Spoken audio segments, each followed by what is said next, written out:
الزمن اللي كنت بتروح فيه للبنك وتنتظر في طابور عشان تمضي أو تعمل تحويل انتهى للأبد.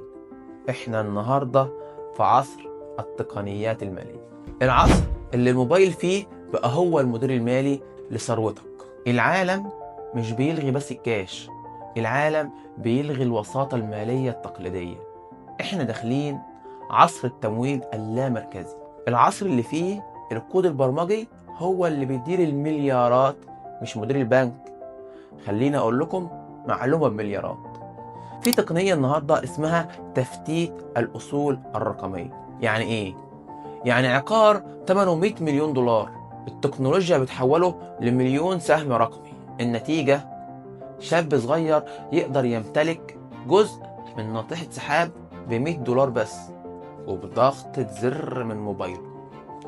دي مش مجرد تجربة، دي منصات عالمية زي بلاك روك بدأت تعتمدها لفتح أسواق الاستثمار لأي حد وفي أي وقت. السيولة ما بقتش محبوسة في جدران البنوك، وفي بنوك رقمية بالكامل بلا فروع في أوروبا زي نيو بانكس قدرت توصل وتجذب ملايين العملاء وتوصل قيمتها لمليارات الدولارات في سنين قليلة. ليه ده حصل؟ لأنها بتستخدم الذكاء الاصطناعي الائتماني.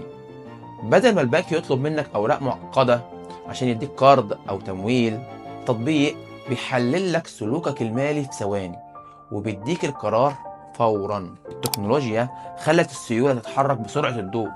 الشركات اللي بتتعامل مع البنوك بره بتشوف ان التقنيات المالية هي المحرك الحقيقي للاقتصاد القادم، مش بس وسيلة دفع، هي شمول مالي حقيقي بيسمح لأصغر تاجر انه يدخل البورصة العالمية ويستثمر بضغطة زر.